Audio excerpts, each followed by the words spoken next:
In this video, I'm going to be taking 3 of my favorite posts from the subreddit r/BossFight and redrawing them / redesigning them in my style.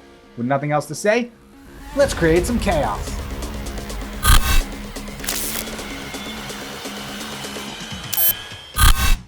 Alright, first up we've got this machine gun raccoon that it was posted by WA40 Autobot. And this is one that I've come to name Brass Panda, sort of like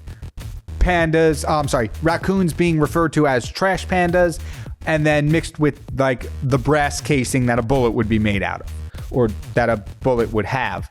And so it's not the most clever name. If you think about it for more than like 15 seconds, you'll see that it falls apart a little bit because it doesn't have that exact rhyme of trash to brass. But if you say it a certain way, you can kind of get away with it. It's a brass panda. See? But this is the first one I did of the episode, and oh my, what a way to start off the year. I mean, technically this was drawn in 2023, but the video is out in 2024, the first day of 24, so it falls in that weird area. But let's just say this is the first drawing of KyngPin Creations of the year, and it is probably the most detailed piece I've ever done of this year. I was really nervous going into this because it is an animal firing a very complex machine gun at a harsh angle. And so those are 3 things I was really not too familiar with drawing, but overall I think they turned out really good. Although the bandolier, the belt of bullets, could use a little bit of work. If you saw my Hero Academia as a Western video, you'll know that I drew, is it all for one or one for all? All for one. One for. The one with no face, the not All Might guy, I drew him holding a bandolier of bullets and getting every single one of those casings to be the right size, the exact same size, while also trying to have a nice flowing flow of them and draw each one at a different perspective is very difficult.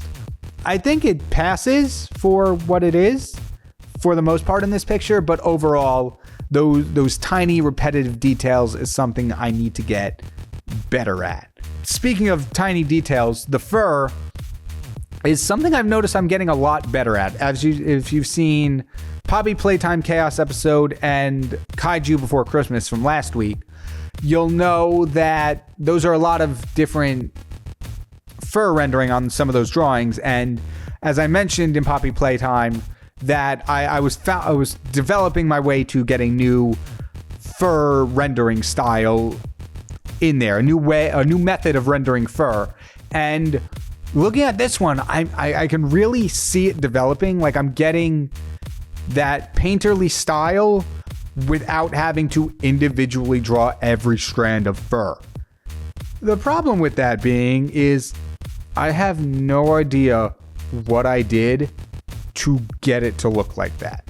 I have no idea why it looks the way it does, but I love it, and I hope I can recreate it in the future. Now, the pose itself was a bit difficult because I didn't want it to be the same pose as the reference post I was using, where the raccoon is standing on a box and is aiming down the sights of the gun. I wanted to have it much more lively, and so I came up with this pose that the momentum of the gun swiveling was pulling the raccoon off his feet and just swirling him around until he has absolutely no control of what direction it's firing in. And the background itself is something I also use to sell the motion of this one. And that being said, I threw together the background very quickly because I knew it was going to be, a lot of the detail was going to be lost once I applied the motion blur to it. But with that being said, though, I wish I added a little bit of fog toward the bottom just to give it more of that hazy, dreary feel of like the World War I era that this is kind of set in. And finally, because of, the circumstances of this week being Christmas, I did fall a bit behind schedule because I had lost 2 days because of the holidays. And so I didn't get time to write out full stories, although while I was drawing them, I did have some ideas. For this one, I had the idea of like a World War I soldier's pet raccoon escaping from kind of like his pocket, almost like his coat pocket, like he was sitting and he jumped out and ran across the barracks and got a hold of a machine gun for some reason and just started going wild on the enemy forces across no man's land.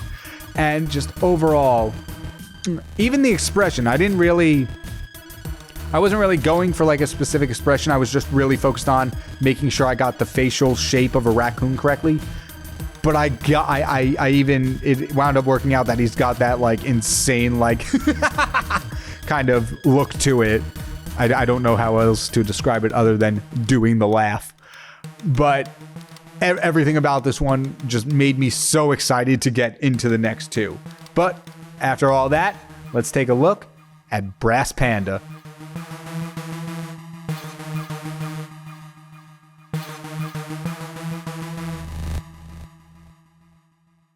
All right, fair warning, this next one does have a little bit of trypophobia inducing designs. There's just a couple of holes covering the face. So if that is something you don't vibe with, I'll put there should be a chapter marker that'll take you to the end, even though the end will also have the little circles. So I'll just the chapter marker will take you to the next drawing. I'm sorry. But for this one, this might have to be one of my favorite posts that I've ever seen. Not specifically on the subreddit, but like on the internet, because it's just the light Gary and dark Gary are so funny. But that being said, this post comes from Destroyer Macho over on Reddit. And when I saw it, I'm like, this is one has cracked me up for years. I have to draw it. And I did have the original idea to do like a kind of like a yin yang thing where it would be like dark Gary forming the background of light Gary and then light Gary forming the background of dark Gary. But instead I decided to go with this almost Jekyll and Hyde kind of thing. The original name of this piece was actually The Strange Case of Dr. Gary and Mr. Gary, but that just got to be a mouthful. And the story that I had for this one was Gary was ordering a hat off of Glamazon, and he thought that Gary was a typo for gray, but in fact that the hat was actually possessed by a dark Gary. And so when he puts the hat on, he gets overtaken by a dark entity. And if he would have picked the light Gary, it would have been a more angelic, benevolent entity instead. So I really wish I got the time to write that, because I think he could be a cool character to like give him superpowers or something. Like he learns how to control the dark Gary or something. Speaking of dark Gary, while I do really like the design of him, how it's not like human with grotesque features, it's more like mysterious. Like there's really little detail. Like the mouth is very different than a human mouth. The eye is just a void with a little glowing dot. And of course all the holes and stuff that I've warned you about. But like I really like how Dark Gary came out. However, the overtaking of Gary Prime, I guess you would call him, wound up being a little more symbiote than I wanted to. I wanted it to be a little more shadowy when crawling across his body, but I also needed to block out what part of him was going to be Dark Gary versus regular Gary. So instead, I just added a couple of particle effects around the hat and the edges of him just to show there's a bit more wispiness to it than if I was venomizing something.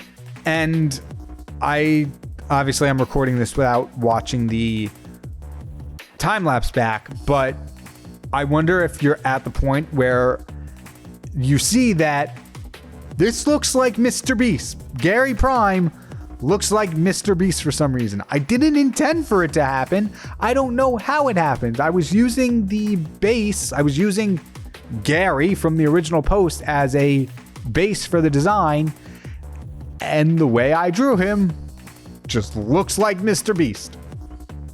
That's not a bad thing. It's just not what I was going for. But the problem is it also does really look a lot like a Mr. Beast thumbnail, where I really wanted it to be more like struggling. Like it was like, he's taking over my face. So like looking at myself doing that just now, I realized I should have made the eye more squinty and like put more wrinkles into the face. Like the cheek should have gone up a little bit more than it does and all that. It really does look like Mr. Beast is like, I bought a possessed hat off of Amazon. So facial expressions is something I definitely need to work on in the coming years. But Mr. Beast, if you need a thumbnail for buying cursed hats off Amazon, here you go. I'm also trying to work on my anatomy a little more and working on different body builds. As you can see, Dark Gary is a lot more toned and muscular than Gary Prime.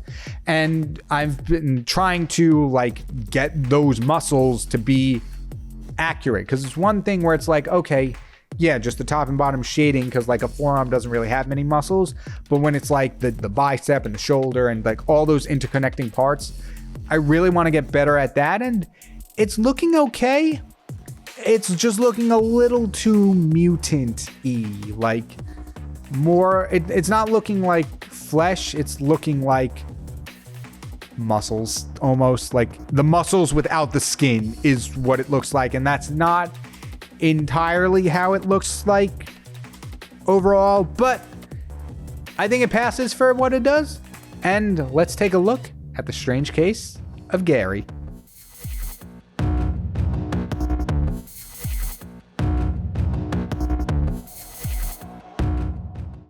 Real quick, if you want any of the drawings from this video or any others as posters, there will be links to my Teespring store in the description.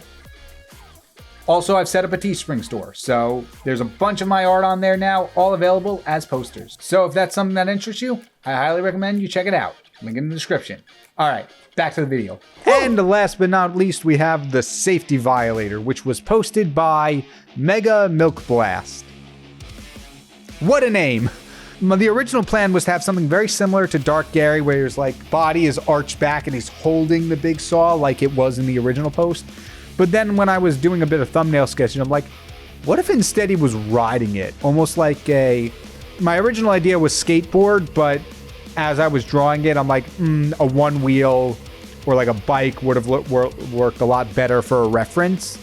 But that being said, I did use some skaters, like skating poses, as a reference, and it's okay. The problem is, like I mentioned, is a skateboard is flat and therefore doesn't come anywhere close to, I'll call it the intersection of the legs. Whereas the giant circular saw that the Safety Violator is riding he has to essentially straddle the circular saw to be on both sides of it. So the pose I was referencing mainly wasn't a one-to-one perfect fit, but I still think I made it work. Though that back leg is a little bit wonky, but don't just focus more on the circular saw. That would be great, thank you.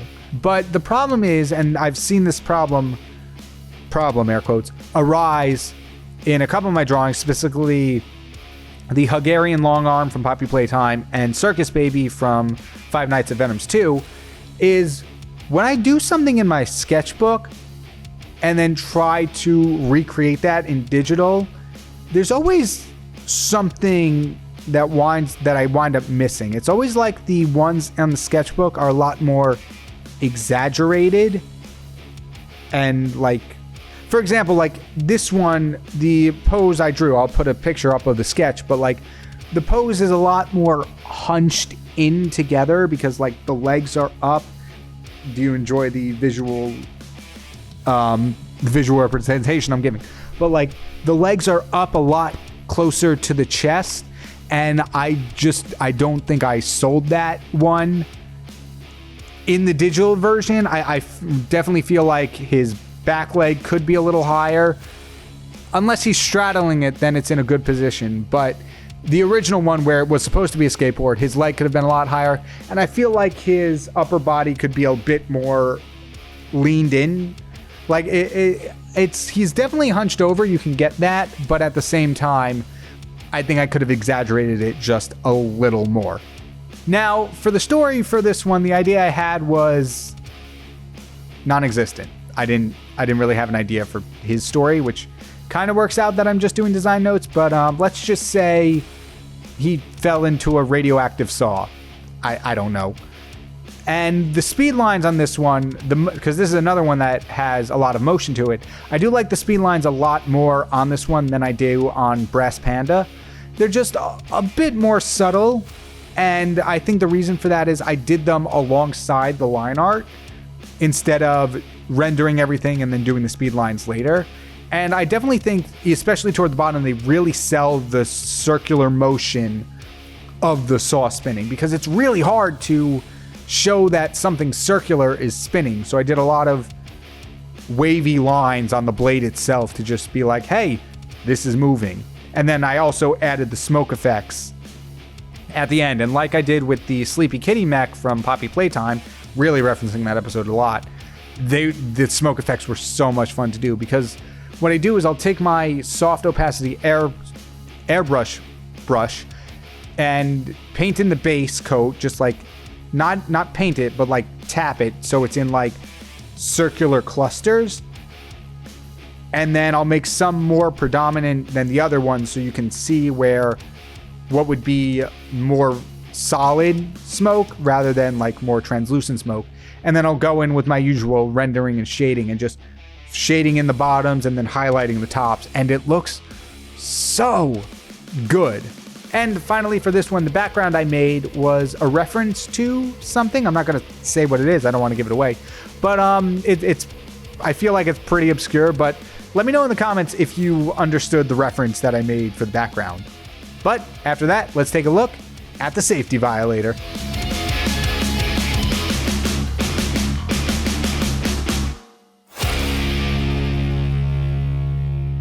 I have to say, even though this is very different from the content I usually make on this channel, this was still a really fun one to do. I love how all of them turned out, and I'm almost positive I'm going to buy Brass Panda as a poster for myself. So, yeah, that's going to happen.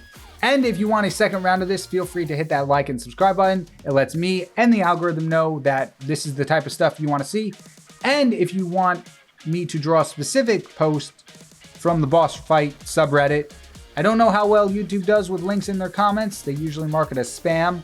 So we have a KyngPin community Discord, also linked in the description below, where there's channels for requesting different video ideas. So feel free to join the community. That and the Teespring store will both be down in the description. And that's all I've got for you today. If you had fun with this video, feel free to hit that like button. And the health bar of the like button is really big. So if a bunch of you got together and all clicked the button once, you might be able to defeat it.